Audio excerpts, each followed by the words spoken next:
welcome all the audience to this very important event organized by PrivacyRules and its exclusive Chinese law firm member, Zhong Lun. We are honored to have an incredible number of top multinational companies in the audience. And we are very pleased to offer to all of you an international panel of speakers, top-notch experts in their jurisdictions and in their field of expertise. According to the program, as you could see, we have both legal experts from North America, from Europe, and from Asia, as cybersecurity companies, both from the Americas, covering also Europe, and likewise from Asia. You received the program, so I'm just pleased to introduce myself. My name is Andrea Chmielewski-Bigazzi, and I have the pleasure of coordinating PrivacyRules, which is a global alliance of legal and technology experts on data protection and privacy. We cover all continents. We are already present in 50 jurisdictions, and we are growing rapidly. The scope of PrivacyRules is to unite expertise in order to be in the condition to serve clients wherever in the world with the best possible experts in privacy, data protection, and cybersecurity. We have a lot of activities ongoing. The organizations of conferences is one of them, but we are running fast in order to be in the condition to launch a global service to companies, specifically on data breach, since this is the topic of today. So if you allow, I would like to share with all of you a brief presentation about it. It is the global service that we are organizing, and this is simply a mechanism, a global mechanism to provide the support to companies everywhere in the world on data breach management. This is a snapshot of the service that we have created, and we will be launching in the next few months. And this is aimed at providing 24/7, 365 days a year cybersecurity and data protection service in an integrated way, because we all agree that data protection is an issue that involves, data breach is a problem that involves preparedness and response. So we will be providing both kinds of services through our members. And also it will be funded on three main pillars: legal advice, cybersecurity advice, and communications and PR. We all agree that whenever a data breach occurs to any of your international companies, you need to receive advice in all those possible aspects. What PrivacyRules will be doing through its members is gather together expertise in all fields and be in the condition to support your own data breach response team with all the professional advice in various fields that companies need. So this is a chart or a checklist of the main steps that usually have to be followed when a data breach crisis occurs, predominantly when there is a suspicion of a data breach. And as I mentioned, we will be in the condition to support you and your crisis response team in anything needed from all possible aspects. The identification and containment of the incident, the notification and the announcement of the incident, and the actions used in order to minimize the loss of data and all possible problems related to these. This will be possible for everyone around the world in two main ways: either by contacting our experts that you can visit and you can see and you can meet by visiting www.privacyrules.com, or otherwise activating our hotline, and PrivacyRules will take care directly of the coordination of the expertise that you need. So we will supplement your team and provide the advice that you need on these three main pillars. I recall legal expertise, cybersecurity advice, and communications and public relations. I'll be happy to delve more into these in the Q&A session if there is interest, as respond to any question you might have. In any case, PrivacyRules is just the presentation of all its members. So it's important that the word goes to all of them that you can meet here today. Thank you very much for your attention. And once more, our most sincere thanks to Jihong Chen and his team, to all Zhong Lun colleagues, and all the panelists that you can see here today. Thank you. Thank you, Andrew. Thank you, everyone. Good afternoon, good morning, and because we are audience from different jurisdictions, so we're now in the era of AI and big data. And data is becoming the critical resource and competition of business.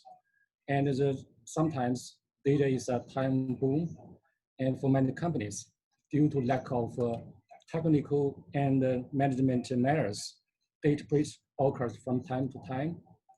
A massive data breach always results in a crisis for a corporate. We don't want to see our data breach, but we must be ready for the crisis from tech, legal, regulatory, and communication aspects. It is a basic survival ability for the modern companies. In addition, following the globalization of the economy, we need to, our data breach may always involve different jurisdictions. We need to coordinate different resources from overseas countries. So to deal with the complicated situation, here I want to thank you our distinguished speakers from USA, Germany, Japan, Singapore, etc. Of course, thank you, Andrew, and your efforts make the webinar happen. Thank you very much. Okay, as the first session, as a Chinese lawyer, I will share my views from China perspective. In the following presentation, we will simulate a data breach case and illustrate the response strategy and the procedures from different units and departments of a company, and show how to manage the crisis from different jurisdictions.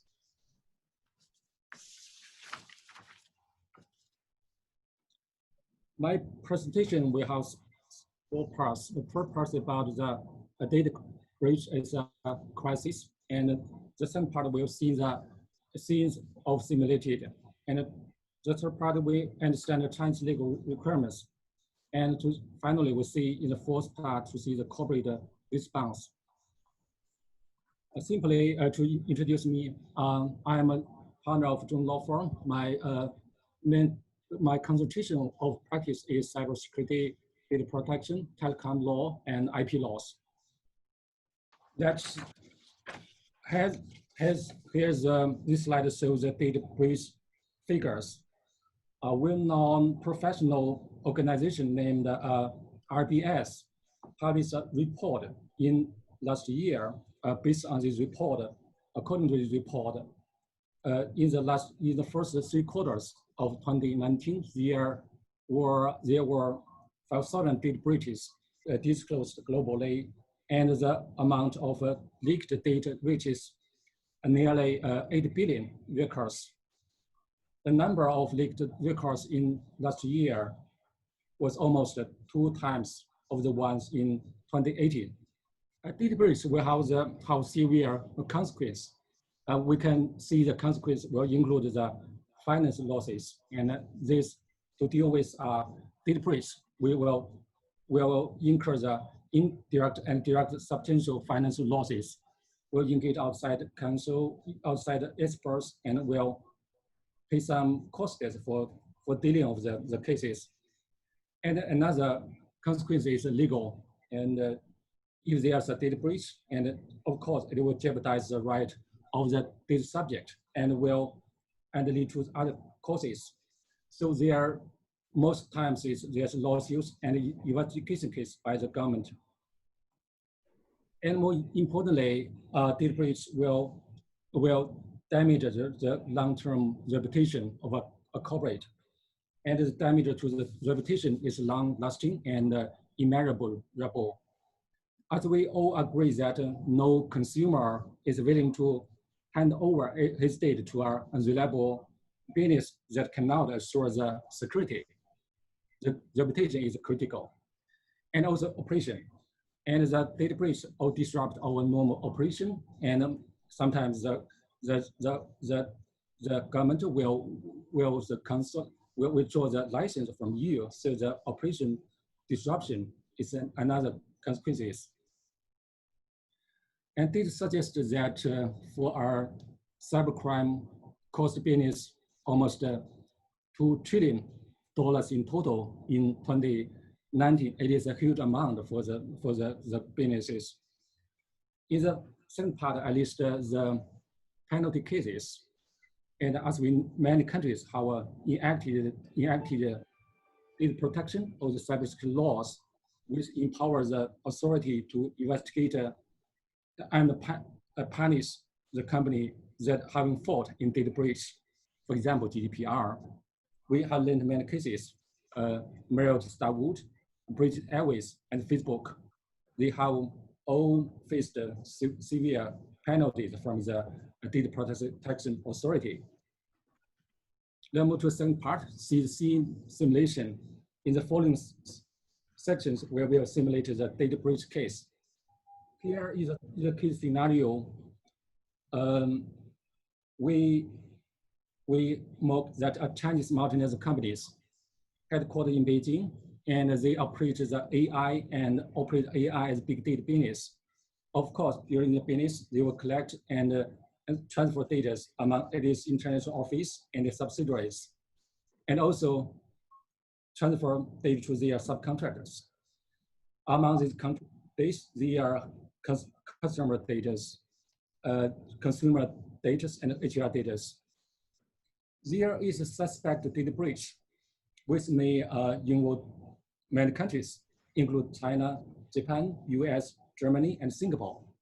Let's see how the company will respond properly and control or maintain the risk. This picture shows our whole pictures of our corporate response. At the beginning, an employee found our clue of a data breach. There's a suspect data breach, and this employee needs to report the information to the IT team. After an initial assessment, the IT team needs to forward the information to the legal and compliance. The legal and compliance will have 3 tasks: data breach identification, decide where there's real data breach, and activate the response mechanism once determined is our breach occurs. And also the legal and compliance need to coordinate and organize internally. And the legal and compliance and IT need to build up response team. Among team members, we need to have an executive with decision-making power, team leaders responsible for overall coordination, CTO or IT team leader, legal compliance, government relation, PR, etc. And also we need external legal counsels and cybersecurity professional expertise. So this should be the response team. And this is our team with different stakeholders. The nature of a data breach decides that it needs many stakeholders to respond.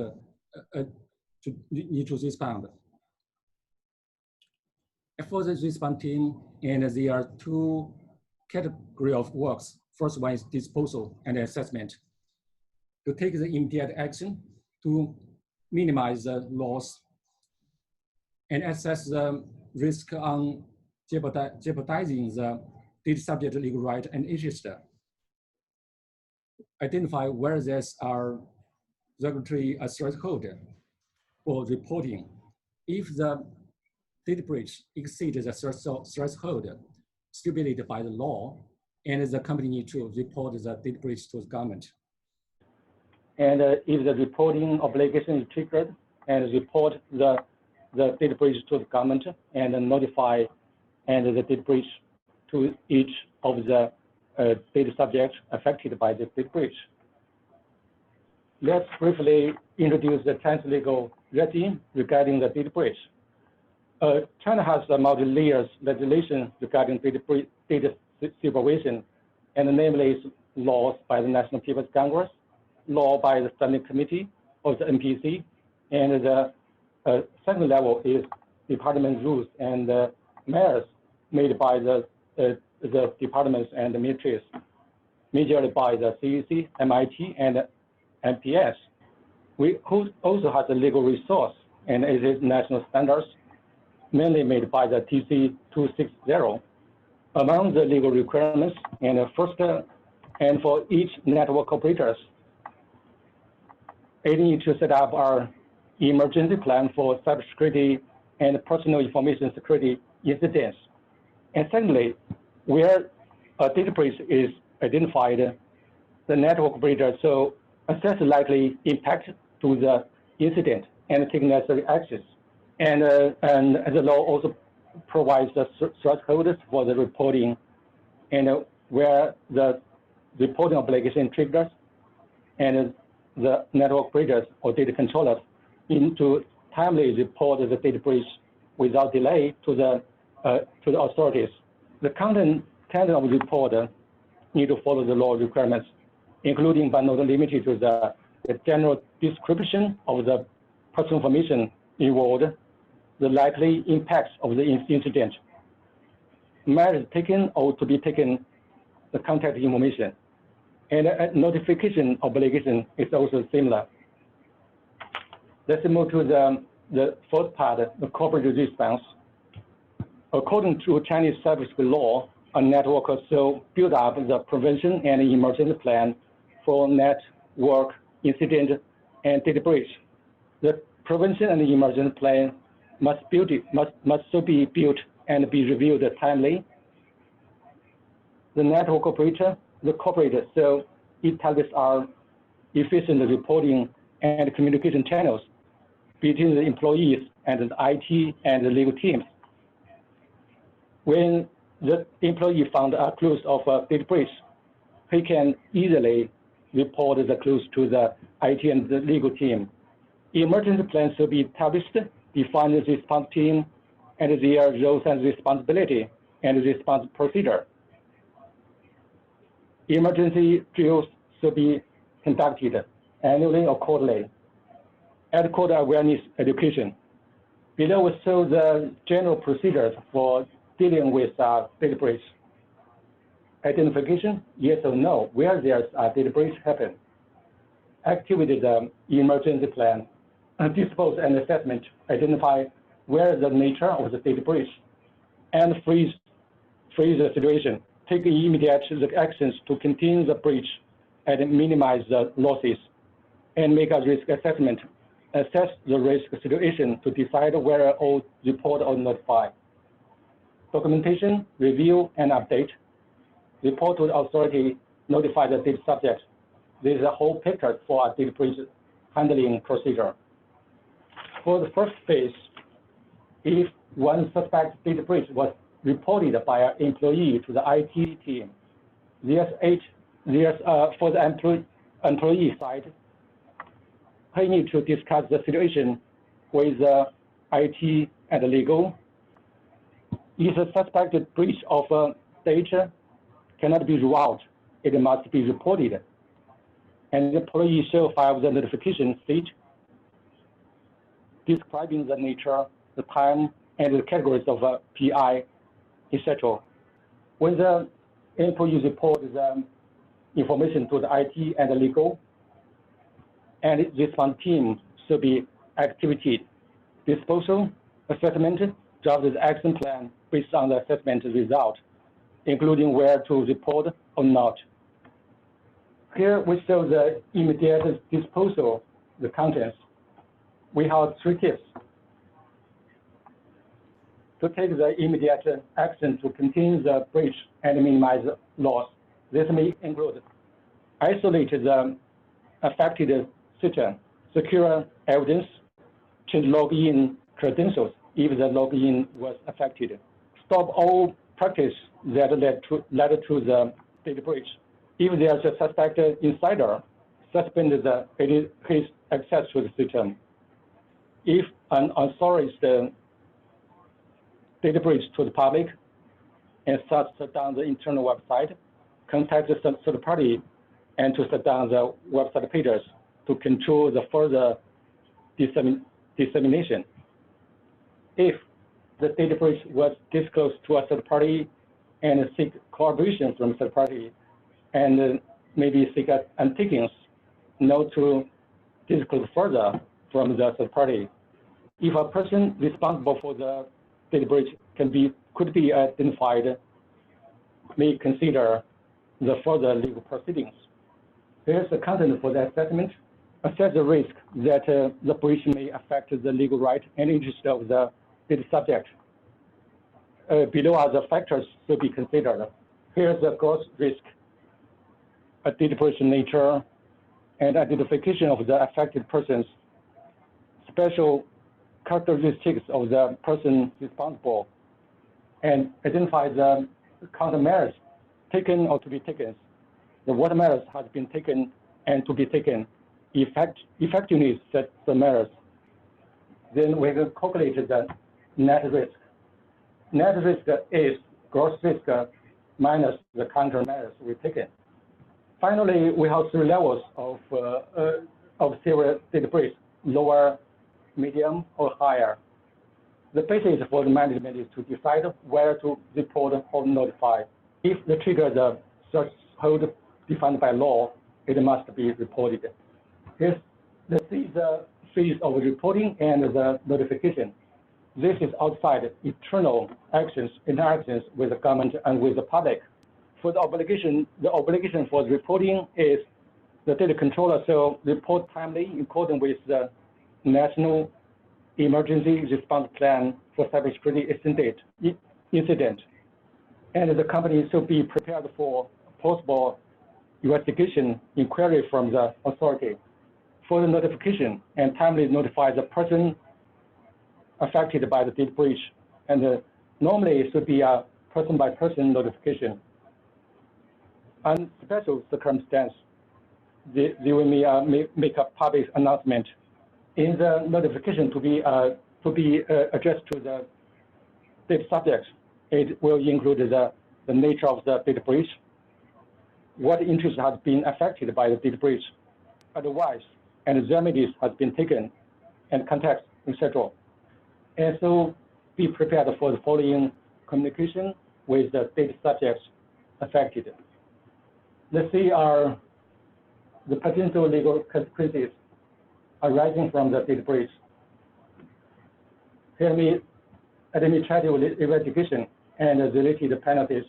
There will be a civil lawsuit, including the class actions taken by the data subjects. And also the individual executives of the company could be fired or forced to be resigned to mitigate the damages. And the official liabilities for misrepresentation of listed companies. Here we see the documentation and review and update. As for general principles, all the actions, all the information must be recorded during the data breach crisis, and it is further evidence, and this will decide the responsibilities after data breach crisis, and identify the areas for improvement, and work on the preventing the next breach, monitor the potential data security risk, and handle it in advance. According to the real situation, timely amend and update the emergency plans if there's new law or new situation. Here's a chart for the actions if there's a situation involving foreign countries or foreign zones, regions. First, assess in foreign countries if there's any specific legislation. If yes, check if the breach has to be reported. Which is the threshold? Do you have to report to our regulator? Do you have to notify impacted individuals? What is the timeline you have to follow? And on the other hand, if there's no specific regulation, to see is there any other regulation relevant to the breach, and then decide where there is any additional requirements and obligations. Finally, if we feel the situation is still weak, we cannot decide our obligation, and so to clear the government bodies, customer query should be activated. We all see that data compliance to manage our data breach crisis is quite complicated. One reason is the dynamic situation of regulation. We are now in 2020, where we can expect the new laws will come into force. First one is the PI specification will come into effectiveness on October 1st, 2020, and our PRCC code will come into force the first day of 2021. We are now reviewing the data security law draft, and the National People's Congress is now soliciting comments from the public. And the personal information protection law is in the plan for the National People's Congress.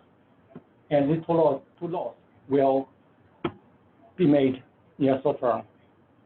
So this is our challenge, and we should be ready for the new laws.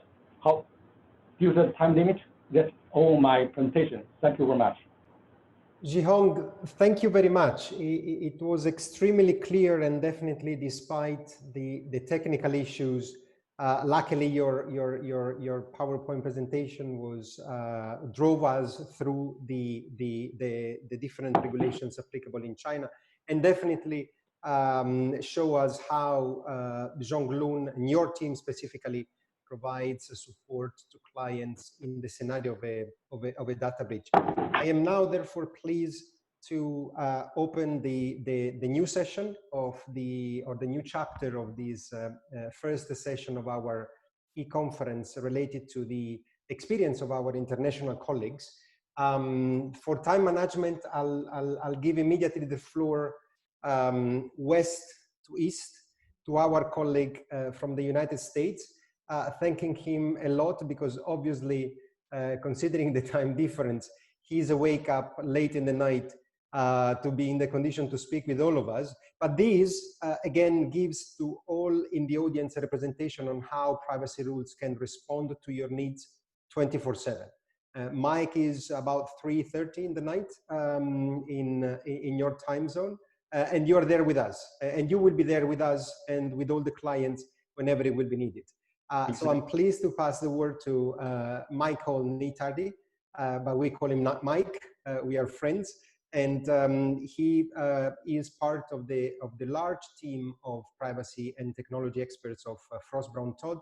Frost Brown Todd is a leading law firm in the United States, about 150 in the ranking of the entire law firms in the United States, and is present in several states and provides full service advice. As I mentioned, it has a large privacy team, and Mike is a protagonist in there, let alone being one of the founding members of PrivacyRules.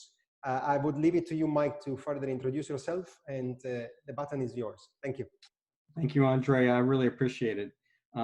Like Andrea said, my name is Mike Nitardy, and I practice business litigation. I help companies with their commercial disputes, but also a large part of my practice is in privacy and data protection, and helping companies assess their risks along those lines and also respond to data incidents.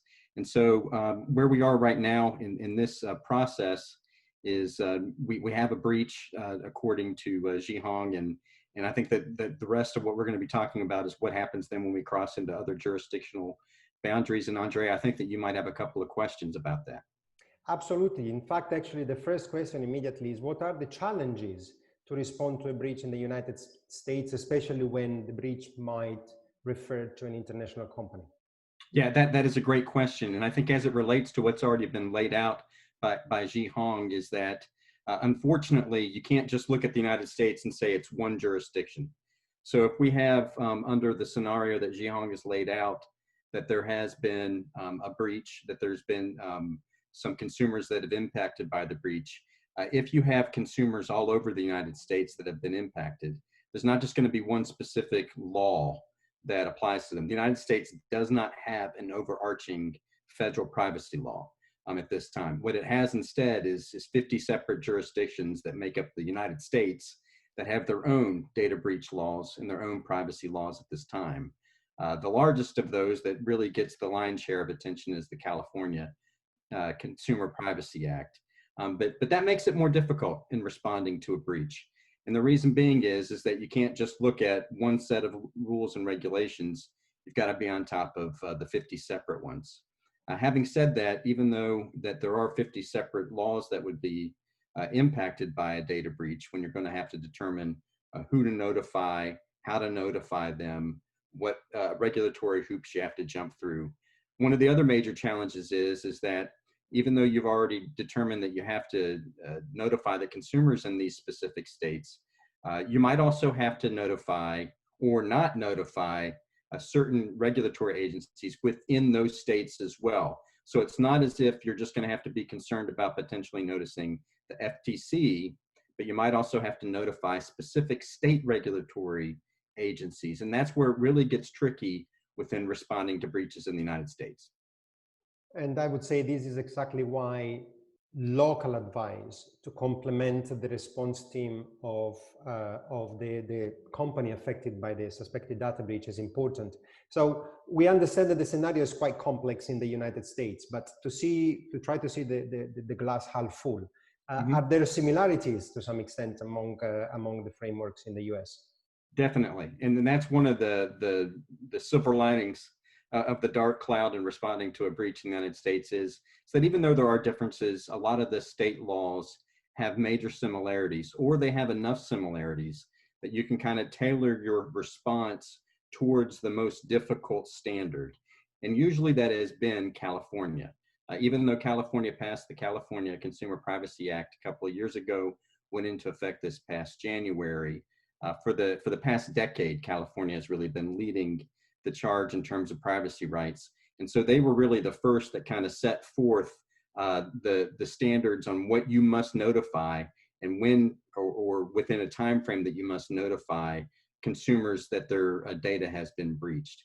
And so typically, if you look at all of the statutes together, you can kind of then put your response towards the most stringent, because it will more than likely encompass all of the other states anyways, except for a couple of outliers, which that you can then kind of edit your response around to make sure that it's included. But if you go along that way, then you should be able to pretty much capture everything. Excellent. Thank you very much, Mike. We have met often, luckily, also in person, not least last November, and we were discussing about readiness as one of the fundamental elements of a proper data breach plan. So in your advice, what are the best practices a company can take in order to be ready for a possible data breach? Well, one of the things that I think that is fundamental is just assuming already that the corporation has done proper data mapping, done a data inventory, knows where their data is located. Actually having a tabletop exercise and going through a fictional breach with all of the people involved, all the decision makers, kind of like Jihong laid out earlier, that you've got all the stakeholders at the table and you kind of play out a potential breach or a fictional breach, and then go through all the elements and all the steps so that you, even though it's not real and it's always going to be different when you're going through it in real time, you sort of get the muscle memory, if you will, of going through the elements, going through the steps of a potential breach, so that you can think about, which are the countries that we have to potentially notify, what are the potential legal obligations there, what does it feel like to go through all that. So that's what we would recommend is doing a tabletop exercise. Mike, this is excellent. This is very clear, and I thank you very much for this presentation. And I thank you very much also for remaining there, having the energies to remain there with us for the Q&A session at the end of the conference. Thank you again. My pleasure, as always. Thank you. Thank you. Moving towards East, now we come to Europe. So I welcome Dr. Volker Wodianka. Volker is the PrivacyRules exclusive member for Germany. And he represents a peculiarity that is given by the European General Data Protection Regulation, the GDPR, because Volker is not only a lawyer within SKW Schwarz, a leading law firm in Germany with offices in the 6 largest cities in Germany, but he's also the CEO of Schluzius, which is an entity that provides specific services related to data protection because of the GDPR. So I welcome Volker, and I invite Volker to explain to all of us who he is and his double entities. Thank you very much, Andrea. Yes, my name is Volker Wodianka. I'm a data protection lawyer, and also this is my second role, a DPO, a data protection officer in the limited company called Schluzius that is completely owned by our law firm. I do only data protection law, so I focus on that, and I'm very happy with this issue. Maybe right from the beginning, a little bit comparison, because now we have a very interesting view from China, from Jihong. We have the US with also a federal system. And yes, Germany, and I want to speak about Germany, but also Europe as well.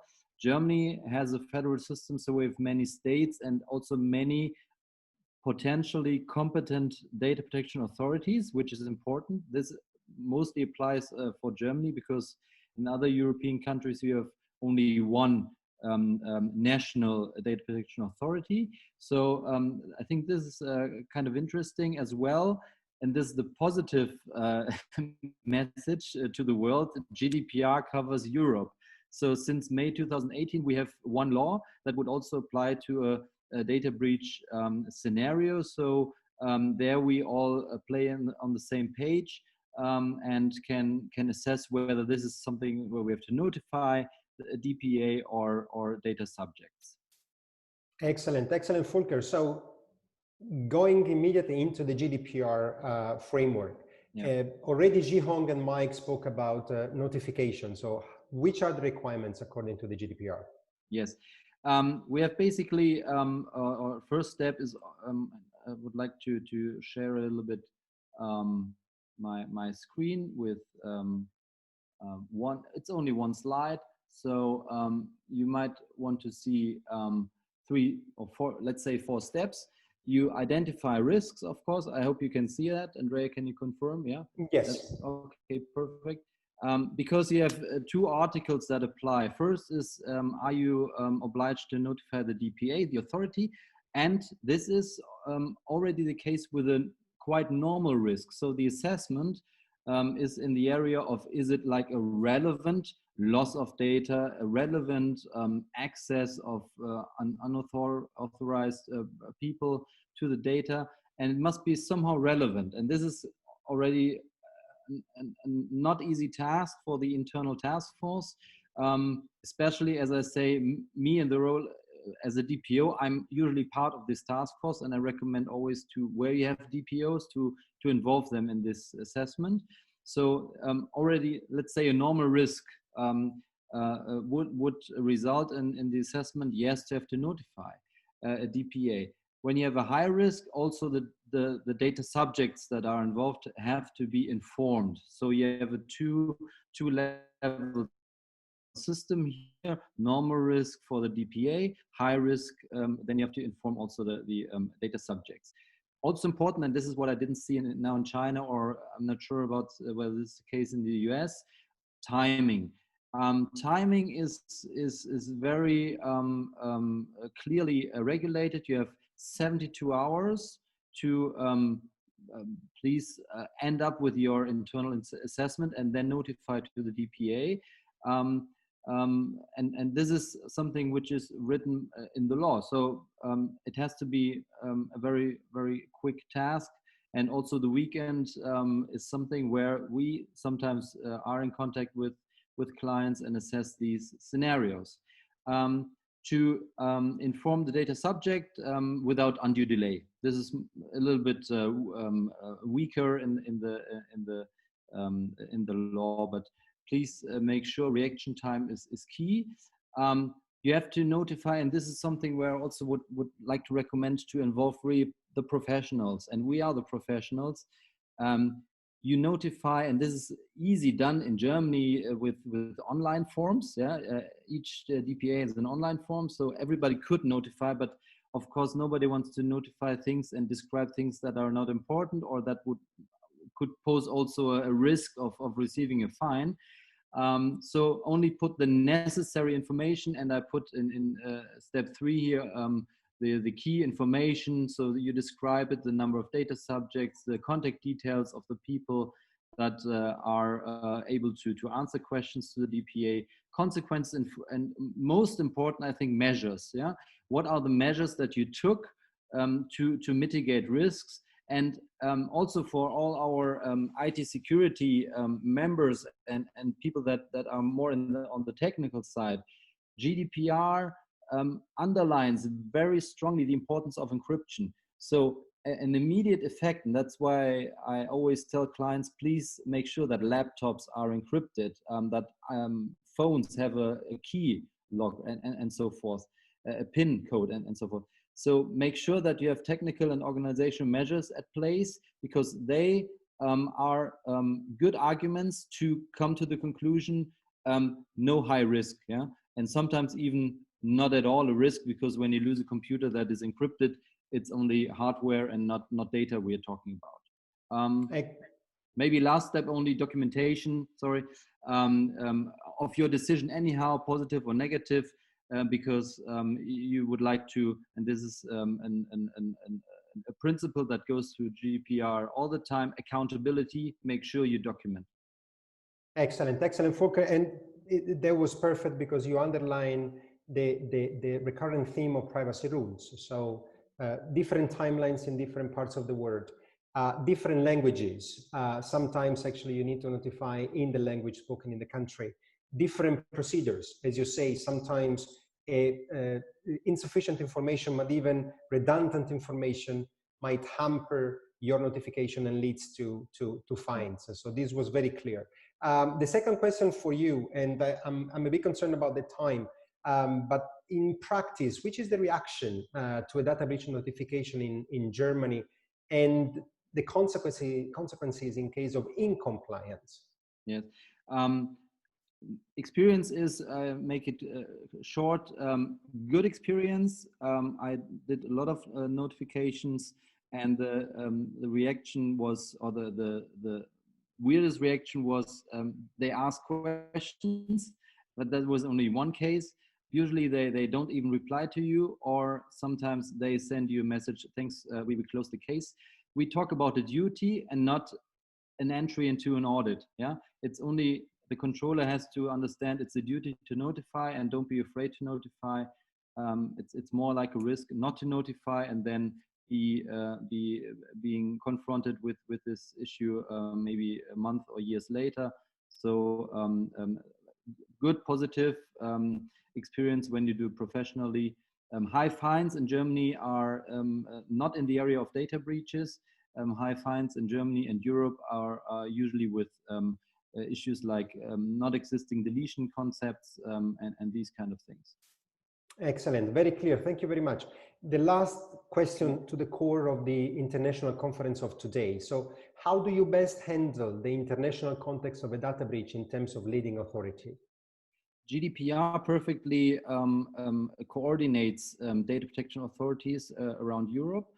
So there are articles that have the principle of cooperation. So even usually where the main establishment of the controller is, there is the competent authority. But if there is consequences and for data subjects in other countries, there might be also like a joint competence for other authorities as well, and they are perfectly coordinated and they speak to each other.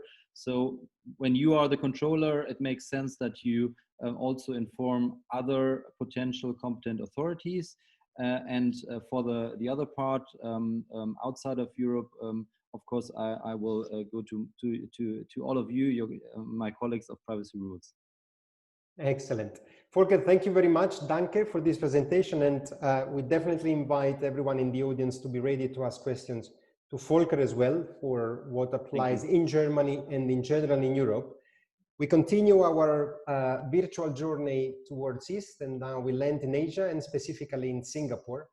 And I'm very pleased to welcome Yingyu Wang, who is the Managing Director of Taylor Vinters Via, which is a highly specialized law firm in Singapore dealing specifically with intellectual property and technology law. Ying, would you like to introduce yourself further for the audience?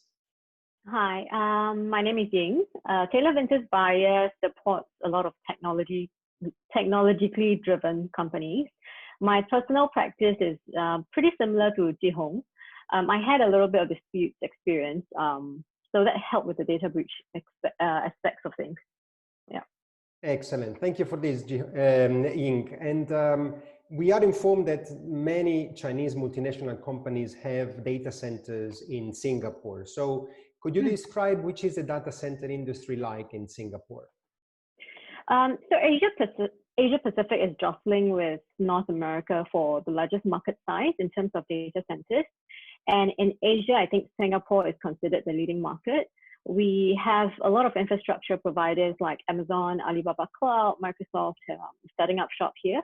We also have the major SaaS and PaaS providers like Facebook and Google setting up their data centers in Singapore. I think other than the hardcore infrastructure like the 5G mobile rollout, which was supposed to be this year, there are also other factors like proximity to the ASEAN market, both physically and also in terms of personal data laws. And of course, there's the political and legal stability in Singapore. So anecdotally, I have seen quite a few of my personal social media Chinese clients setting up their global headquarters in Singapore, especially if their target market is APAC. Thank you very much. And I believe in your presentation, you will also specify a very important element why there is the establishment in Singapore. So my question is, how stringent is the personal data regime in Singapore? Well, Singapore has always been very, very pro-business, and so is our legal system. I mean, let's look at breaches. The highest fine in the current legislation for personal data, it's capped at 1 million. And to date, the aggregate is 1 million Sing dollars. And to date, the aggregate amount is $2.2 million, with one particular serious breach being fined up to 1 mil. So actually, you can see that in terms of fines, we are pretty lenient still. There is a proposed amendment bill to the Personal Data Act, but which seeks to increase the maximum financial penalty to 10% of turnover. It sounds quite scary, but it's also still capped at $1 million. So I think this is, in the background that we do have a lot of data centers here. And so I think the PDPA, which is the authority, the PDPC, which is the authority, has always taken a very pro-business approach to the protection laws.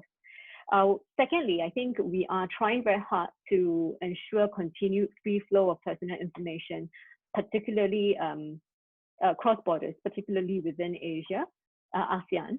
So we have signed on a few treaties.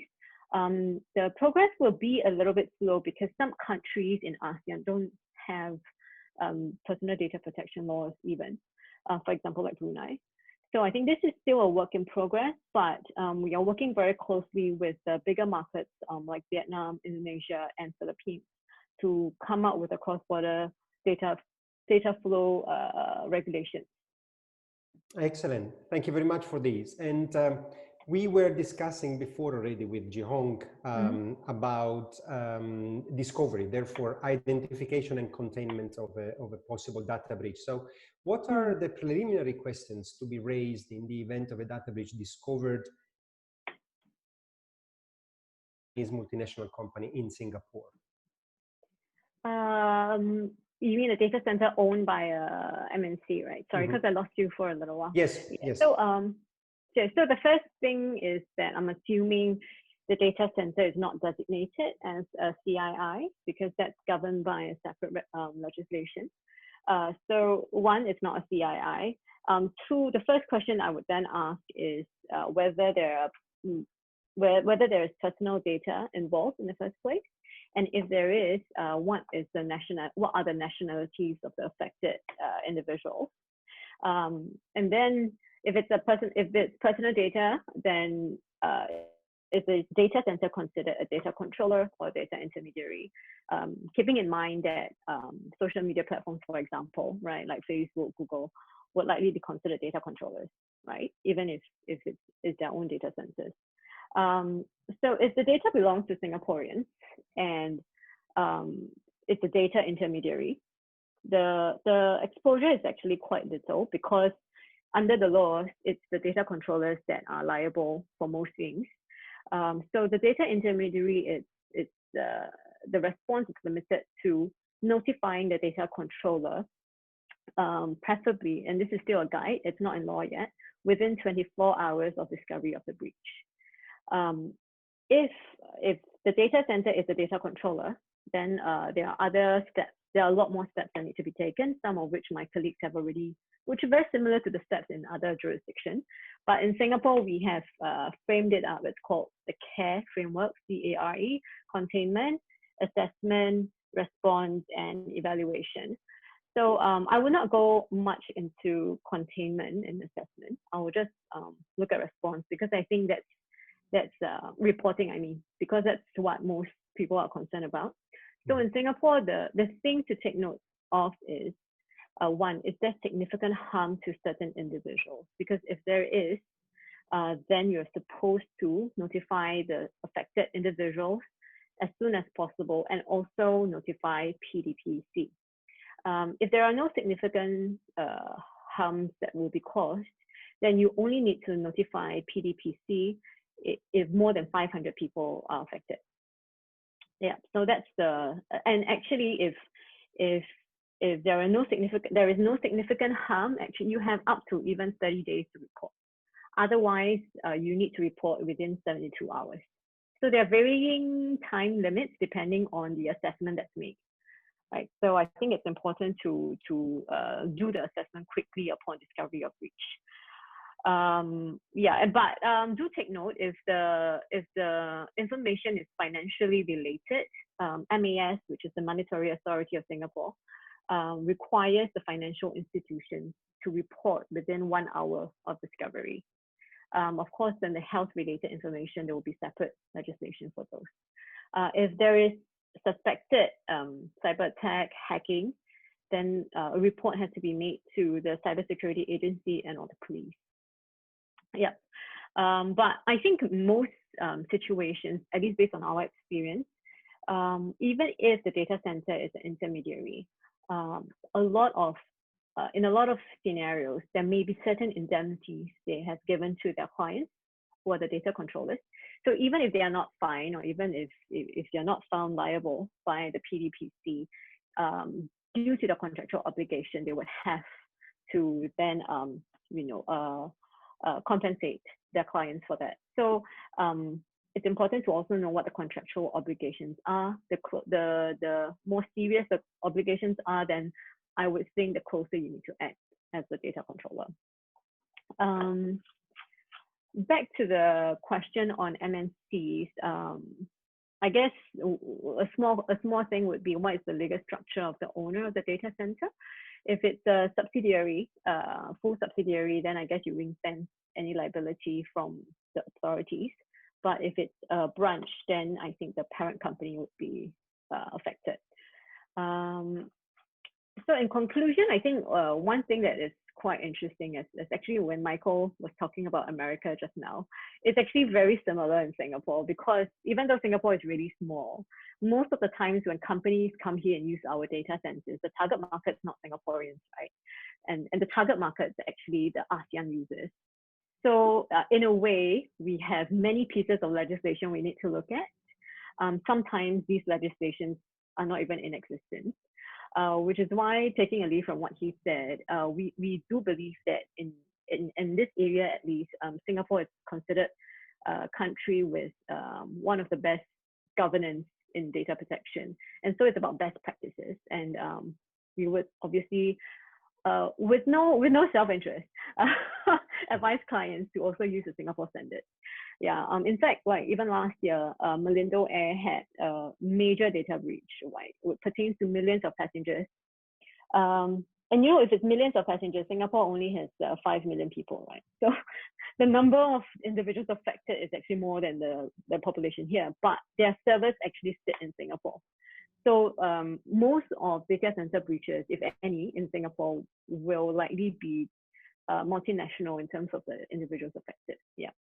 So I guess this is one major consideration when you're designing the compliance framework. Right. Ying, this is very interesting. I think it underlines why anyone having a data center, and in any case data issues in Singapore, should come to you, because we learn from you that you might have from 30 days all the way down to 1 hour time to notify. So you need specific technical legal advice from the place in order to understand and actually which are the obligations. And likewise, as you mentioned, even the identification of who is the responsibility for the handling of the data, the role of controller, processor, it must be done according to the interpretation of the local laws, in this case applicable in Singapore. So it's fundamental actually to always receive specific advice from the place which is concerned. And sometimes actually there are many places concerned. So thank you very much for this presentation and for being there also in the Q&A shortly after. We move then and we stop our journey for this moment to the Far East with Japan. So I'm very pleased to welcome now Akira Matsuda. Akira Matsuda is partner at Iwata Godo, a leading law firm in Japan. And Akira actually is one of the main experts of privacy and data protection in Japan, having an incredible number of publications on the topic, not only on the applicable legislation in Japan, but in general also in relation to the EU GDPR and international data transfers. Akira, to be right on time, can you further make an introduction of yourself, and then we move to the first question that I would have for you? Thank you very much, Andrea. Hello, everyone.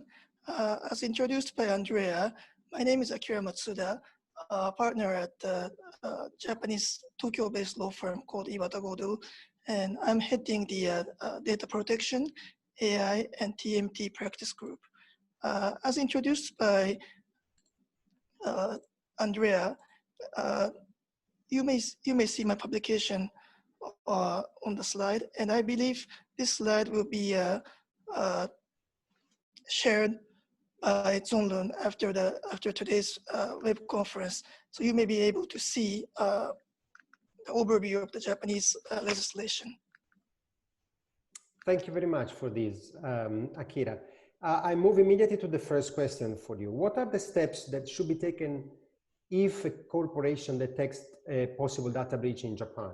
And in the case of a data breach, must the corporation notify the data protection authority in Japan and also the data subjects? Thank you, Andrea. As you may see on the slide, data breach is defined as leakage, loss, or damage of personal data, including possibility of these events.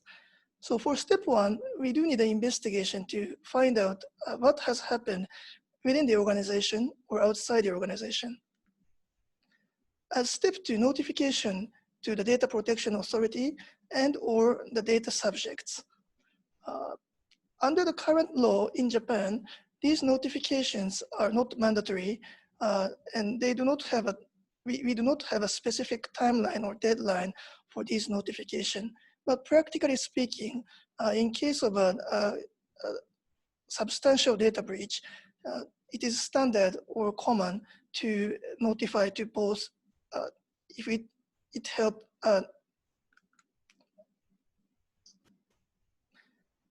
And as a step three, we need to consider a public disclosure in addition to notification to the DPA or the data subjects. Step four is a recovery and action plan, including preventive measures. But today, I would like to omit this part. So I touched on the notification to the data protection authority or data subjects. These factors should be considered whether you might have to notify to both of these. I would like to mention that Japan has just passed the amendment of the legislation last month, which will introduce the mandatory notification scheme to both of the data protection authority and the data subjects. This will come into force in 2022. In addition to these yellow factors, when the company is going to make a press release or not, it has to consider the listing rules and the impact of disclosure. When the breach is multinational or cross-border, these listing rules or the impact of disclosure should be considered from a multi-jurisdictional perspectives. Excellent. Thank you very much, Akira. So let's talk about the tooth that pains in this, in case of a data breach. What is the civil liability exposure in case of a data breach in Japan? I will explain about the civil liability exposure in Japan.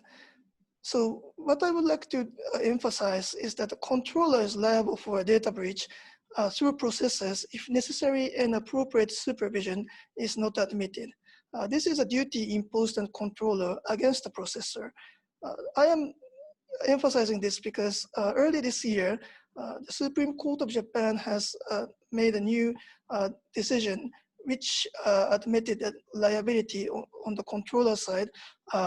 It did not provide necessary and appropriate supervision over the processor, although the whole data breach was due to the insufficient security measures on the processor side. So in Japan, civil liability exposure is based on tort. Likewise, the class action system, it's not a US type class action system, but we do have our own class action system. And the basis for the claim is infringement of privacy of each data subject. Therefore, if the amount of data breach is huge, then the amount of damage could be huge because that will be calculated by multiplying the number of data subjects who is affected and the price to be set by the court. In addition to the civil liability exposure, after the amendment I just mentioned in the previous slide, after spring 2022, the criminal fines on the corporates will be bring up to 100 million Japanese yen. This is equivalent to almost $1 million US. Thank you very much. And you were mentioning processors and controllers. So in case of a data breach from the processor, is the controller liable for the breach as well? So it is very important for a prevention of the data breach in Japan to keep a necessary and reasonable security measures that's required under the law. There's two perspectives. One is within your organization, and one is against the processor or the sub-processor. I will touch upon the organization side on the next slide. And through the sub-processor, as I explained in the previous slide, if you are the controller and the data breach is caused due to the insufficient security measures on the processor side, if necessary and appropriate supervision over the processor is not done by the controller, then the controller is also liable for the data breach. In order to keep the necessary and appropriate supervision, there are 3 points to be kept. One is the due diligence against the processor. This includes the risk analysis on how the security measures are installed on the processor side. The second point is the data processing agreement. You have to enter into the data processing agreement with the processor to define and prescribe necessary issues on the agreement. The third point is the regular monitoring of the management of the personal data on the processor side. Important point on the multinational or the cross-border breach case is that you have to make a coordination cross-border or multi-jurisdiction, and also you should prepare the global breach response program to keep in mind these prevention and preparedness measures. Just to touch on, these are only the examples that should be taken within the organization to keep the security measures. But I need to emphasize that the human resource security measures and technical security measures are very important from a data breach management perspectives or the prevention perspectives, because most of the data breach cases are caused by employees wrongdoing or the cyber attack cases, and these are sometimes due to insufficient measures taken for the human resource security measures or the technical security measures. In order to prepare or to prevent the data breach to occur, internal audit and due diligence would be very key factor. This includes the data mapping that Volker mentioned, that you have to confirm what kind and what categories of data are handled within your organization or outside being processed by the processor, and to make proper due diligence, to make a proper due diligence analysis, and to keep your security measures in line with how your organization is handling the personal data.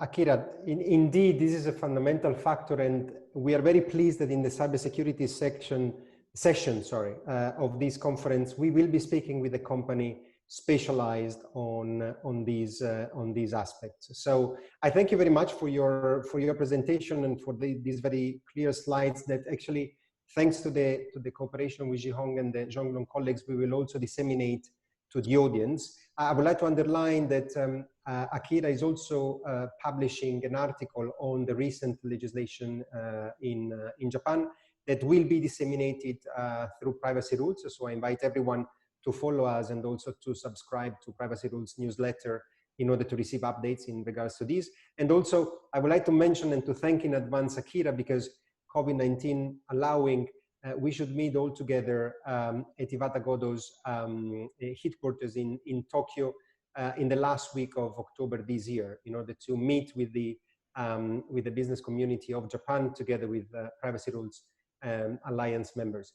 Unfortunately, I need to close here this very interesting session. I thank very much all the legal experts that contributed to this, Mike, Volker, Ying, and Akira. You were incredible in keeping the time. So this is remarkable for lawyers who tend to speak quite a lot. I will not go further because I'm a lawyer myself as well. And unless Jihong wants to add something, I will pass the baton to a recovered lawyer, as he defines himself, Ken Morris, who is the CEO of KnectIQ, a technology firm in the United States. A recovered lawyer because he's a lawyer, but definitely decided to cross the bridge and be a technology expert. So Ken, further words to introduce yourself go to you, and I welcome very much also the presence of Mark Whittley from Blackpanda and Kevin Lee from Horangi for being there for this very interesting cybersecurity session. Thank you very much. Thank you, Andrea. Good morning from my perspective, early morning, good afternoon, and evening, wherever you may be. We do have an esteemed panel today, and we will be certainly discussing within the context of the case, really looking at these core questions that were raised earlier. The three focuses that we'll have, we'll be looking at identifying and managing a breach. So we'll have groups talk about that. We'll also look at what should one be doing to actually prevent a breach. And we're looking for an exciting talk as well on that. And then we'll talk about reduction of risk factors that may be associated or risk profile that every organization will have, in which they be doing as they think about data that is being processed, stored, moved, and transferred in many ways. So it's my honor to bring up Mark Whittley. Mark is the VP for Digital Forensics for Blackpanda, and he will walk us through a process that they have on sort of digital forensics and incident response. Mark, it's my pleasure. Take it away. Thank you very much, Ken. Very kind. It's a pleasure to be with you all today. Thank you for inviting me, Andrea. So I'm VP for Blackpanda in digital forensics and incident response. And Blackpanda is Asia's premier cyber incident response company. We have a very large footprint across Asia. We're in Singapore, Hong Kong, the Philippines, Japan. Our primary line of business, what we are experts at, is incident response. The process that you see on the slide in front of you is the recommended model. It's highly recommended by us. It borrows heavily or merges heavily from some industry leaders and think tanks on incident response, such as SANS, NIST and ISO. And essentially it's broken down into somewhere between 4 and 6 phases. This slide represents it in 4 phases. So I think what we should do is just go through quickly the 4 phases that we certainly follow for our clients and members who are unfortunately experiencing an incident. We start off with the first phase, which is preparation, the prepare phase. And we've actually heard some very good commentary from earlier speakers on the importance of preparation, who have touched on that. And we do that, we assist people to do that through an IR plan, an incident response plan. Typically that plan would discuss roles and responsibilities, whether they're internal people or external people, communications protocols, some incident handling, standard operating procedures. There may also be some guidance on improving defences and detection technologies as well within an organisation that helps better alert the organisation to suspicious events in their enterprise.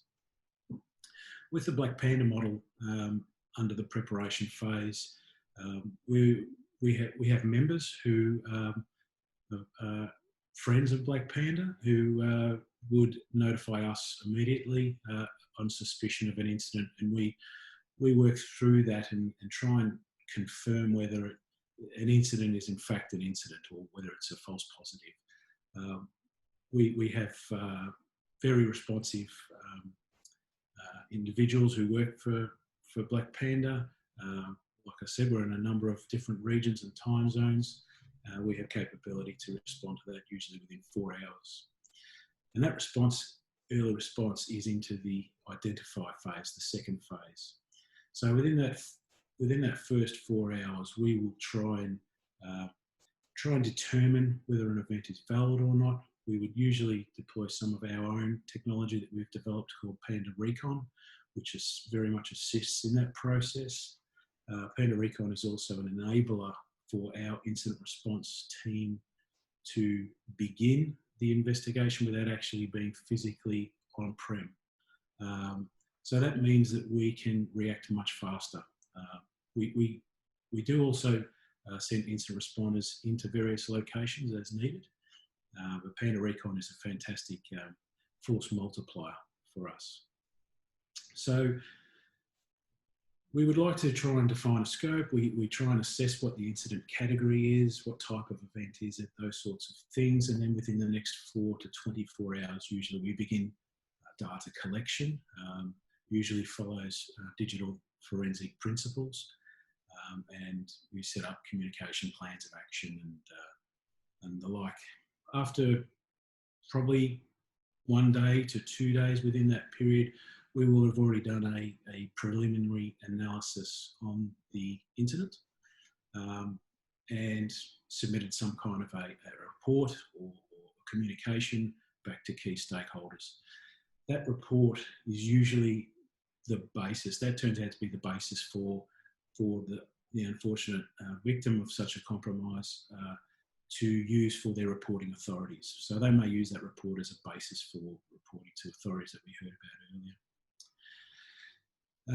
We quickly move into the 3rd, 4th and 5th phases really, which is the real meat on the bone. Once we've identified the nature of an incident, we want to move quickly to contain it.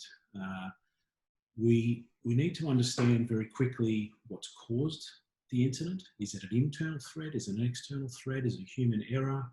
Is it something more coordinated and deliberate?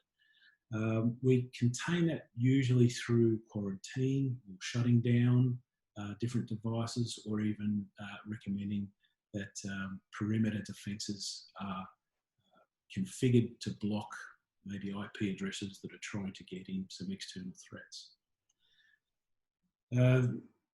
Once we feel that the containment is under control, we'll move to eradicate the threat.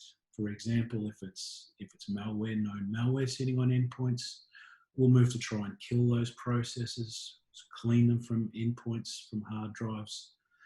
We'll try and then move into recovery, which is, okay, we've contained, we've protected the environment, we've removed the threat.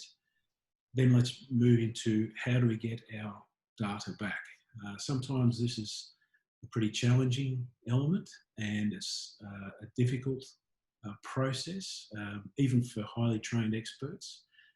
So the use of some more digital forensic techniques, or even understanding of environment such as backups or rollback points is valuable. So we like to see if we can assist very quickly to recover any kind of content, to get an organisation back to the normal that they recognise. That may also be, however, that we want to restore systems from new. So we may recommend that some endpoints are so badly damaged or compromised or at risk that we need to stand up a new verified instance of endpoints so that the business can continue to work knowing that they are in fact clean. And then the final stage, which is a big one, and it's the lessons learned. So this is a pretty important stage that I think often gets overlooked or maybe diminished in value. So an organisation should sit back and think about how did the incident happen? How did we perform? Did we respond quick enough? Did we even detect it fast enough? Did we have the right partners who helped us do that? Did we report correctly?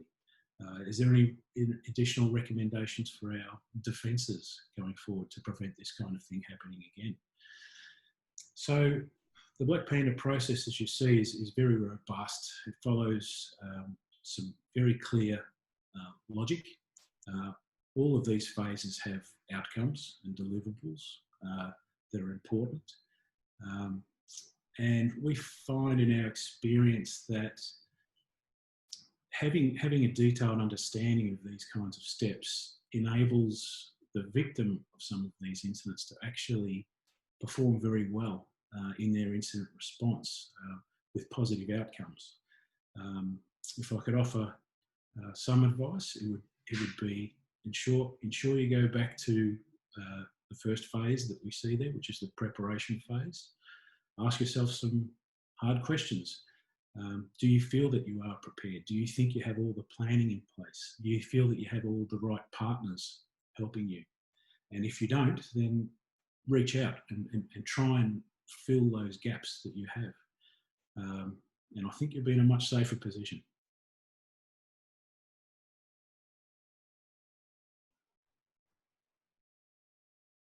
Mark, thank you very much. That is a robust process. And speaking of prevention, I'd like to introduce Kevin Lee, who is the executive chairman of Horangi Cybersecurity, and he'll walk us through a process of really looking at what else can be done as part of this prevention phase in terms of assuring that whatever procedures, processes, certainly from a technological standpoint that you have in place, are indeed ready to go. Kevin? All right, great. Great. Thank you so much, Ken. So I think that it's an approach to how do I reduce the risk of a breach, right? And I think the first thing, even before I go into kind of like the specifics of things that one can do, is that for the vast majority of attacks or breaches that take place, the attacker is not generally specifically targeting you or your organization, right? 99% of the time, these are commercially motivated attacks, right? I.e., the attacker is trying to, get some gain, be it in the form of kind of information that they can monetize, or getting their hands on certain assets. They're not specifically out to attack you, right?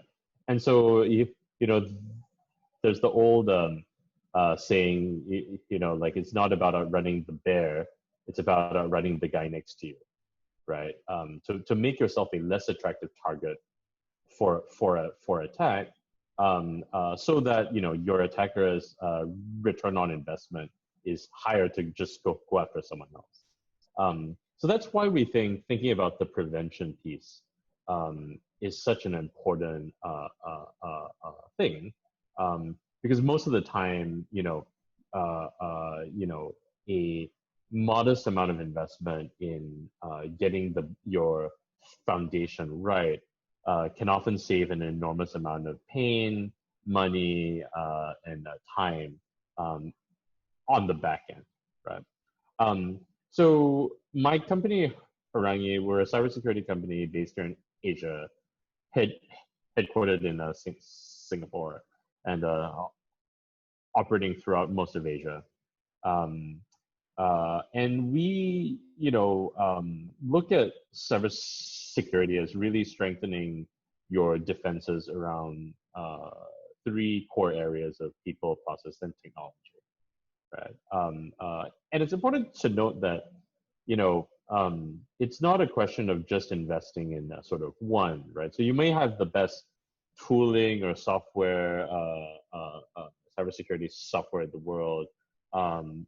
You may have, very locked down, very rigorous processes. But if your people aren't trained, if they're not compliant, if they're, not exercising an appropriate level of care or diligence when it comes to, looking at what they click on when, they're being phished. All it takes is one area that's weak and one area that's a gap for an attacker to find a way, right? And so across each of these, on the people front, and so many attacks or so many breaches start off with kind of compromising user credentials via sort of like a phishing attack, right? It's really important that you invest in cybersecurity awareness training to really secure what in many cases is the weakest link, right? Us, right? And so that can help you create a strong baseline for employee security. And it's important that you test that, right? That you, we regularly help clients run simulated phishing campaigns against their own staff to really test the efficacy, right? Are people taking it seriously? Are people, aware of the possibility that a given email might be a phishing email? Do they know, or do they have a sense for the telltale signs to go look for? And we find that when that's paired, when a real life sort of like phishing campaign is paired with training, they reinforce each other, right? Your employees are much more likely to take training seriously if you can show them that, hey, look, you submitted, we got your password because you fell for a phishing attack.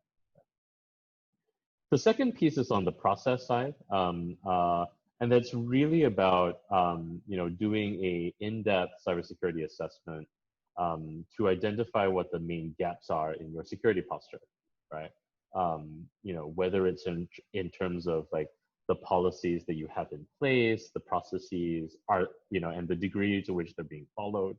And it's also, kind of thinking about it in terms of rather than just reacting to kind of breaches that may have been discovered or kind of whatever is in the news, to really think long term about, all right, well, how do I, given the limited resources that I have, how do I invest that over time so that I'm gradually increasing and building up my cybersecurity defenses, right?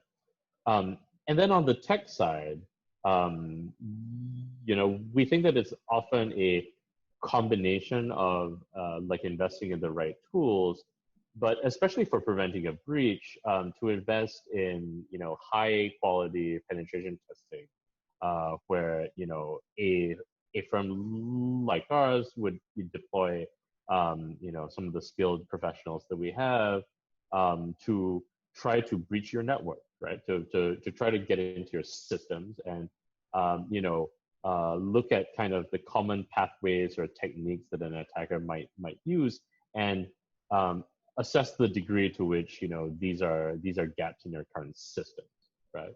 And it's important to couple kind of the human expertise around this together with the tooling, right? Because it's there's always kind of new ideas, new methods, and really new more creative ways to kind of chain those things together, that it really helps to have kind of domain experts in that field to really do quite comprehensive assessments of whether your current security measures are up to scratch, right? And the best way to kind of get ready for when a hacker might try to attack you is to use the white hats, right? Folks on the professional side, on the institutional side, to help you test your network, your applications, services, and the devices that are on your network. And so, in short, it's really about saying that, hey, we do believe that we can reduce the risk, right? We do believe that we can make ourselves a less attractive target. And it's not necessarily rocket science. It's about systematically going through in every one of these areas, people, process, and technology, to think about getting your risk down over time. Thank you, Kevin. It's quite helpful, and I suspect during Q&A there will be a number of questions for you. We'd like to move now into an area that tends to often get overlooked, and that's really securing data in flight or data in transit. When we think about the purposes for data loss protection, particularly in the context of privacy, regulatory, and compliance arenas, the technology tools should serve those purposes. But oftentimes that's not the case. And so as we think about what's been happening globally, data's moving to the cloud, we think about the particular context that we're in this case study, where you have a multinational that is moving data potentially globally to subsidiaries, to subcontractors, and to the subcontractors of the subcontractors. All those data paths need to be secured. Today, we think that if you encrypt the data, you're fine. Well, encryption, meaning the math, is not the problem today. The problem today is the control system around cryptography. And unfortunately, we tend to conflate the fact that, yes, we've used a very strong key with the fact that the data are safe. Well, the problem, if we think about unpacking where this is, when you think about encryption, historically, you cannot lose that key. In data in flight, what we do at KnectIQ is we challenge that notion. There's no rule that we know of that says you have to have the same key stored on both ends, or that you have to use key management or something else. What you need to have is, at the time of the function, the key needs to exist in the place and only for the length of its job. So if you have to encrypt from a sender, the key exists in memory or in the chipset only for that purpose. It's gone, eliminated. The data is now moving, and there's no key in the universe to decrypt that data. And what we do is regenerate that key, but we do it without storing anything anywhere that you can tie back to the generation of that particular private key. So it's an opportunity to create hardness and robustness around that data in flight. Because as we think about it, technology, and particularly data protection, has to be fit for purpose. Are we assuring that the integrity, the confidentiality, the resilience of the data remains? Unfortunately, with today's best practices, those are suspect. You end up with points of failure. And in some cases, we call those single points of failure. So let's take a look very quickly at key management. Everybody uses it by and large. Well, key management is a bit of an infinity problem. So you have your private key, and I'm going to simplify this. Your private key, you put it in a vault, you lock the vault with key 2. Well, you have to secure key 2. Well, people take key 2, put it in vault 2, secured by key 3, you can begin to see the problem.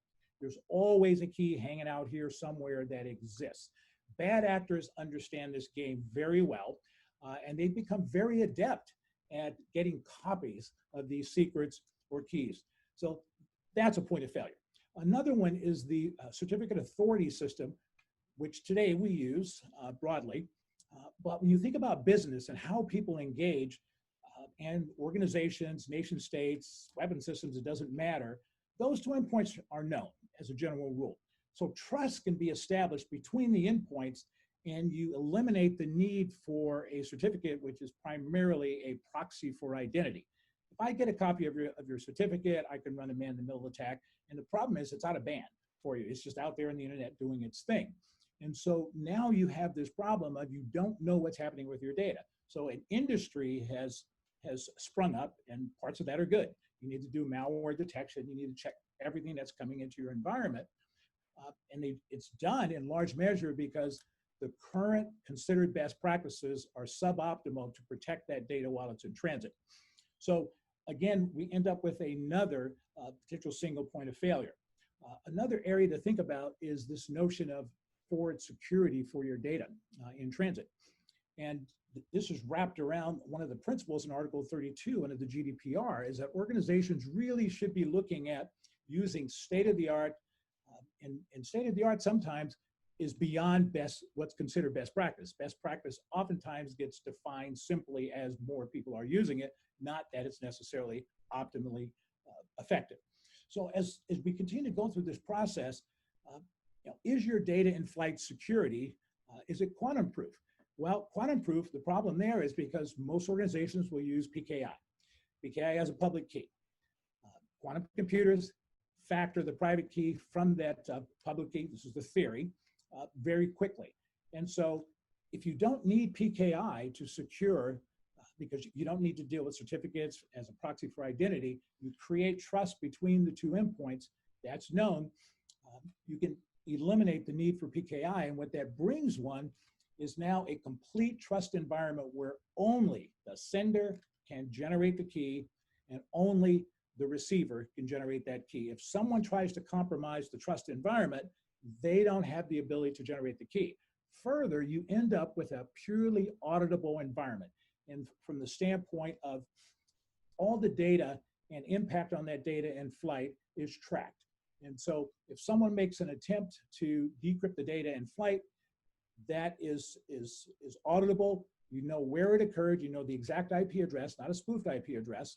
And it gives you a sense of data and information that you can now pass on to your SOC or your SIM, and they can do their investigation. Today, that is primarily a black hole simply because of the considered best practices. So here's some principles I'd like to challenge you really to think about. Eliminate these single points of failure, such as key management certificates, not needed for data in transit. Data at rest at the moment, yes, but we'll have that one solved in about 9 months.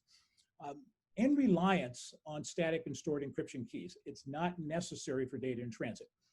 We talked about phasing out PKI for data in motion, and really adopt a completely ephemeral and dynamic cryptographic control environment.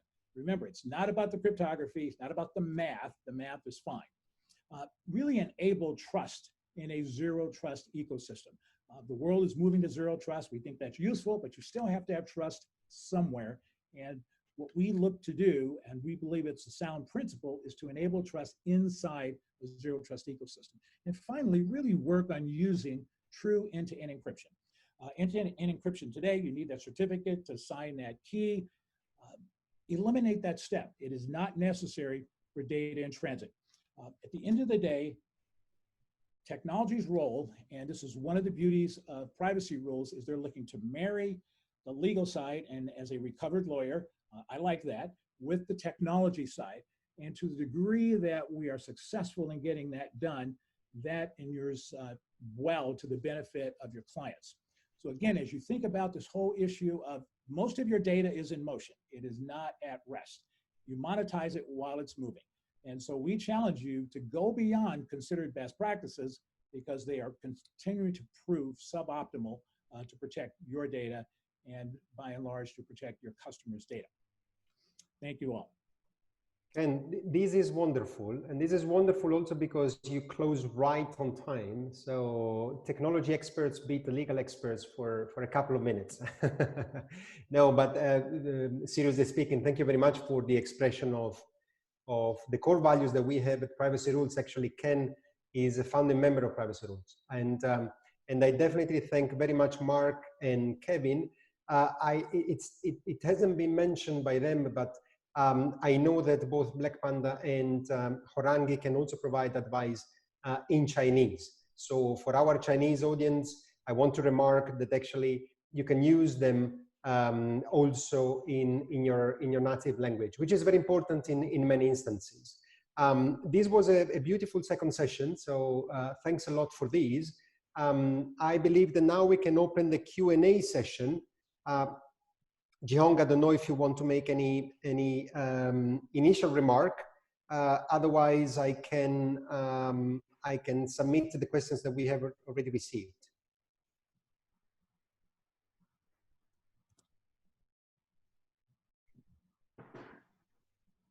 Okay, if there is no note from Jihong, there are two questions already.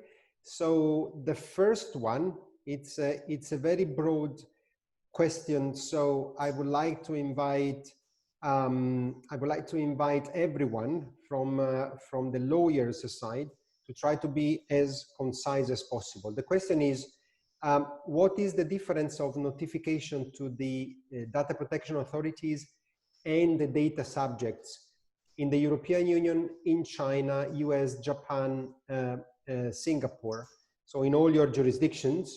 For example, the GDPR is a clear requirement for 72 hours, as we know, but if you can try to simplify and indicate the main timelines from your respective jurisdictions for the audience.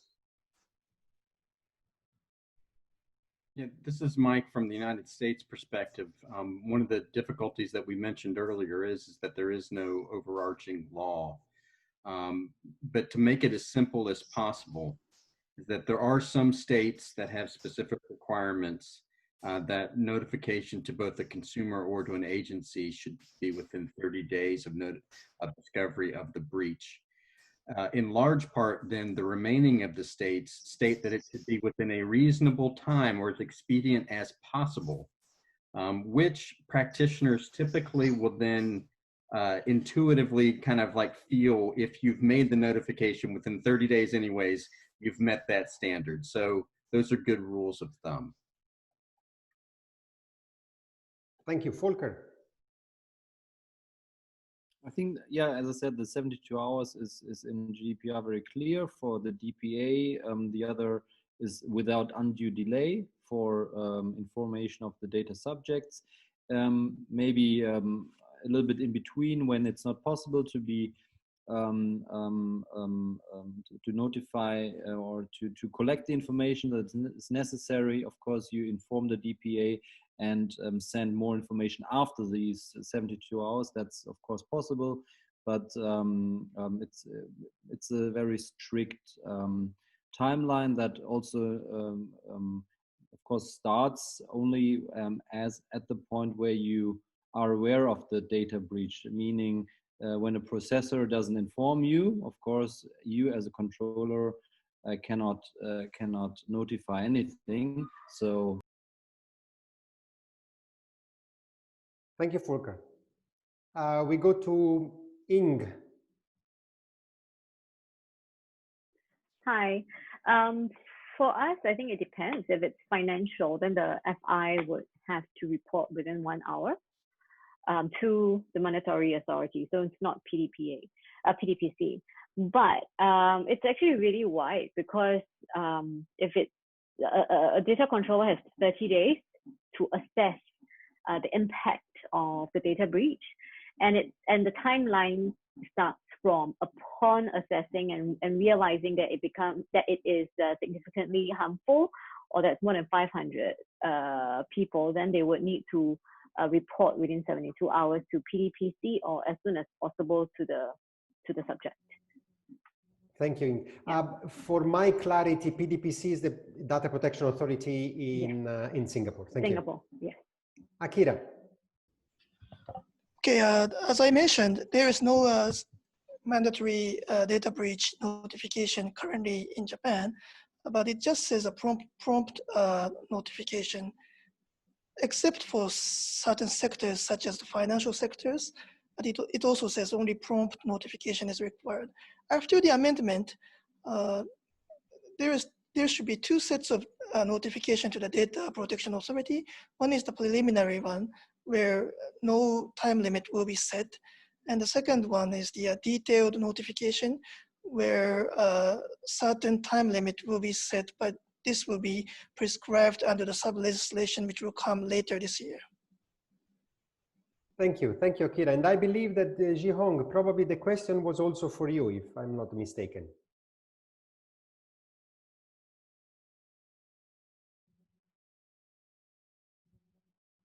Different ways, GDPR and other jurisdictions. For example, the China law just provide our very vague timeline. Timely report, timely notify the affected persons. So how to understand timely report, timely notify? I think it should be to consider the real scenarios, real situation, and the timeline should be reasonable, and it should be reasonable, and it is a timeline, and also threshold for the reporting and notifying is still not very clear, and depending on the threshold of reporting and notification, it depends on the harms to the national security, social order, economic construction, and public interest, all likely to cause severe harm to the legal right and interest of data subjects. So we are expecting the authorities may legislate our detailed guidance for notification and reporting in the future. Thank you, Jihong. The second question we received from the audience is, I believe, it is certainly for our cybersecurity experts and probably for Blackpanda specifically, for Mark. Can you explain a little bit more of the role of the digital forensics in response to a data breach? And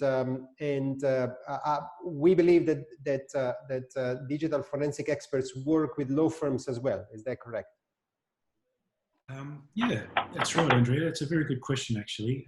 So the digital forensics discipline is employed in a breach response or incident response for some pretty important reasons. Namely, actually, this came up in Jihong's presentation earlier, that in China, for example, when there is an incident, you must report to authorities, and that may or likely lead to an investigation. So if we take that concept for a moment, that the incident itself may either go to an authority for investigation, or may end up in some kind of a court or civil proceeding. The evidence, that is the electronic evidence, becomes critical to those kinds of investigations or inquiries. So many times I've been through this where the integrity of that evidence can be challenged. So someone who is a digital forensics expert will have sound knowledge of evidence preservation methodologies. They'll have knowledge of chain of custody methodologies. All that ensures that the evidence, digital evidence collected through the forensics process, can be relied upon in court. The other elements of digital forensics, of course, are that forensics practitioners and experts at actually identifying what evidence is critical. They're also expert at interpreting that evidence and giving it some context or some meaning that may support or refute theories related to the investigation itself. So in essence, a digital forensic practitioner can seek out data and capture it, preserve it, and then put it into some context about what that means as a chain of events. And then, of course, they can present that in a reliable way that can be depended upon. Thank you. Thank you very much, Mark. And I believe the last question goes to Ken, because Ken, you challenge notions. So you were discussing about the zero trust environmental mentality or new mindset. So the question is, what is the transaction cost of a zero trust practice? That's a great question. Data are still coming in on that, but here's what we do know. The entire history of humanity, nothing has gone well without trust. And so what we've typically seen as of late, and this started with governments and military primarily, looking at environments where I presume that you are the bad guy and I trust no one. That adds a tax and a cost. As I said, the data are still coming in terms of just getting transactions done. Effectively, zero trust environments are beginning to be created, and our certificate system in some ways contributes to that, where you have this third party who has to vouch for someone else. But at the end of the day, anytime you put friction between parties that have to engage one another, it's a problem. And so as we think about the issue for data in transit, and I'm going to also tie this back to Mark's question, is knowing who the parties are at the beginning is vital to the process. You won't always know. There are e-commerce sites and those types of things, but the vast majority of business-to-business transactions, you actually know who you should be engaging with. And establishing that foundation at the front is vital. And that's why, even though you're in this zero trust environment, you have trust between the parties within a broader trust context. So again, I would encourage people to really begin to think a bit differently about how do you engender trust, because that's necessary for easing business and getting it done, but do it in a context where outsiders who are not part of your trust environment cannot participate. Excellent, Ken. You managed to summarize a very complicated situation and concept. So thank you very much for this. We already went a bit beyond time, but there is a last question it's particularly interesting, I believe, because we have this beautiful panel of cybersecurity and legal experts. So this is an open question for everyone. And before conclusive remarks, I believe it's important to be asked. And actually, this question comes from another member of PrivacyRules, is Mr. Prodik Walsh, who is a legal expert from Hong Kong, because actually, for the sake of our Chinese audience, I want to remark that PrivacyRules is present in your close proximity. So we have excellent members, Prodik Walsh from Tanner DeWitt in Hong Kong, we have colleagues in Macau, in South Korea. So I invite you to visit our platform to see who they are and where they are. Podrick actually asks what I believe is an open question. So he has a lawyer perspective. So talking about the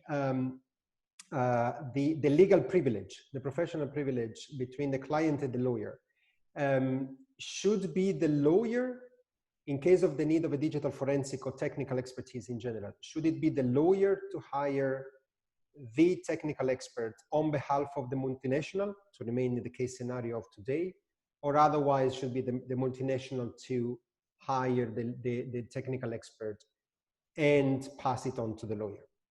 Which is the opinion of our panelists also, I believe, on the basis of your regulations and on the basis of your experience? Well, I can take that first.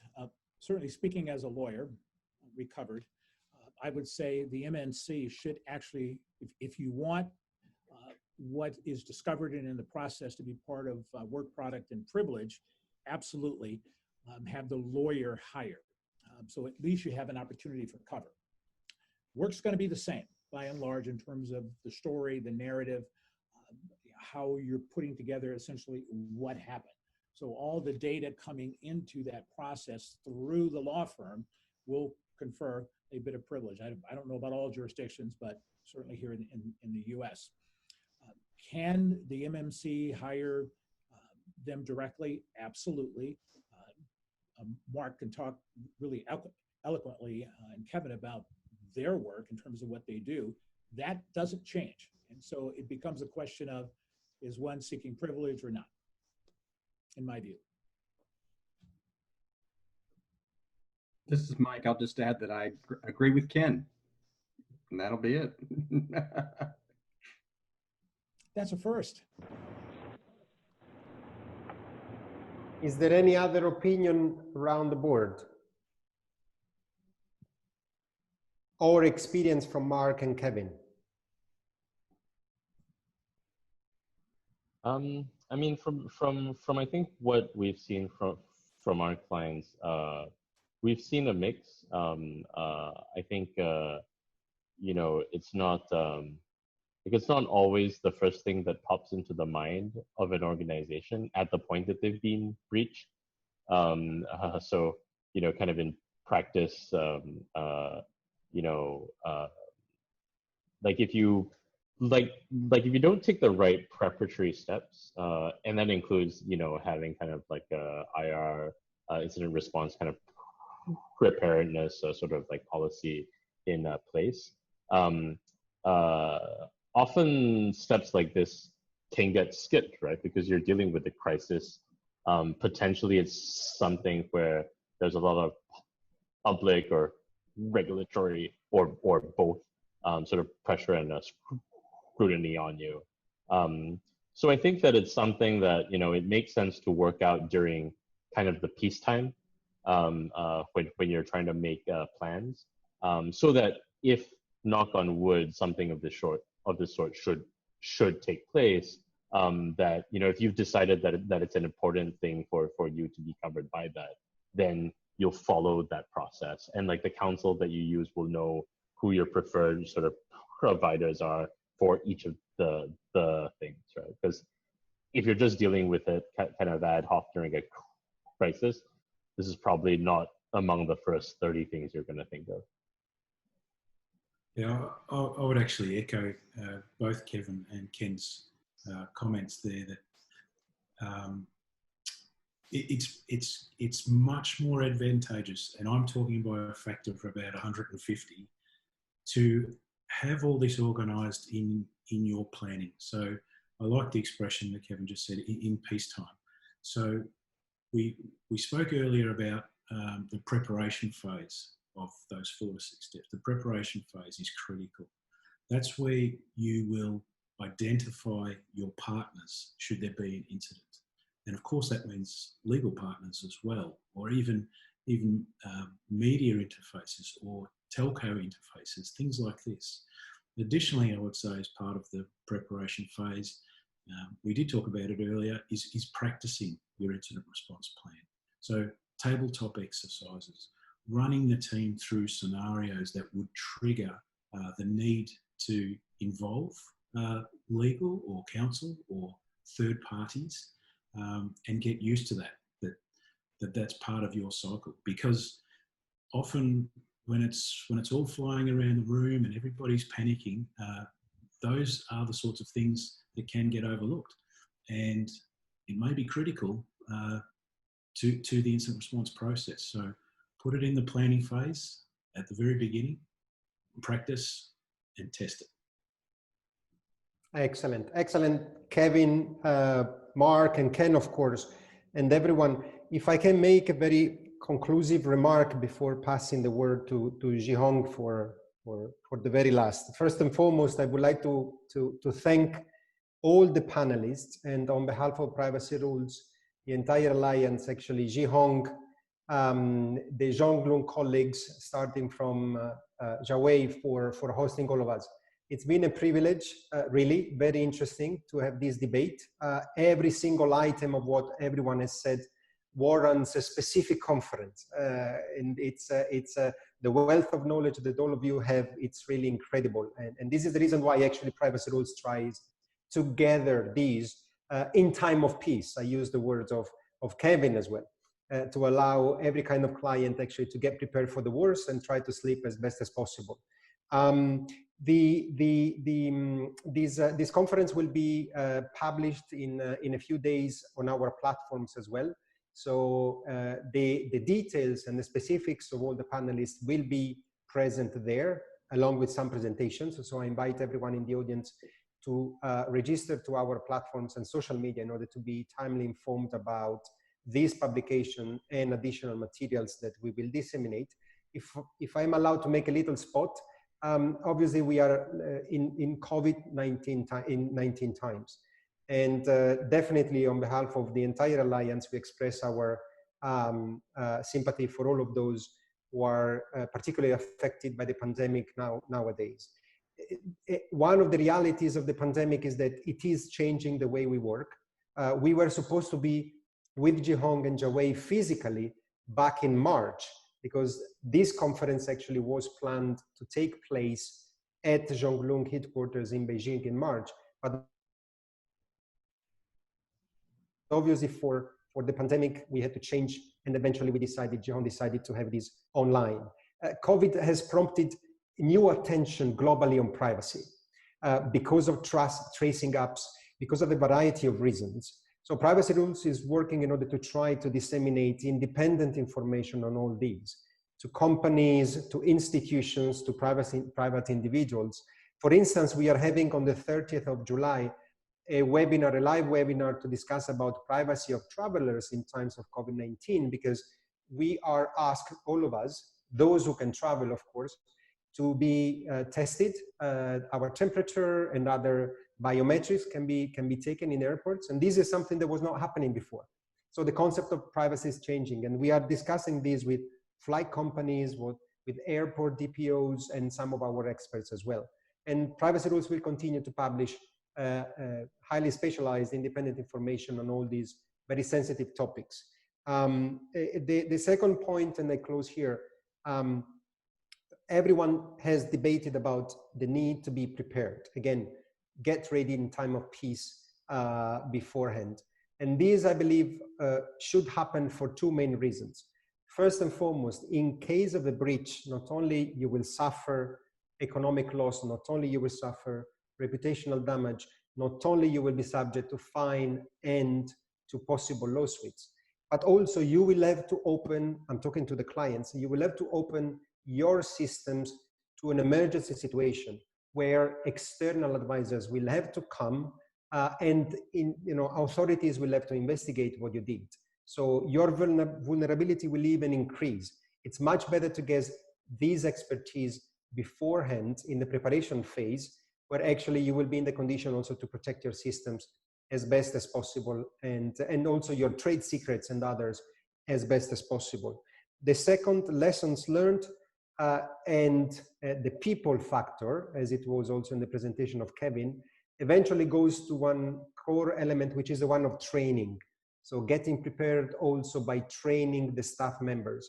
And PrivacyRules is working on this as well. We will launch in the next months also an e-learning platform in order to provide the training in order to get prepared.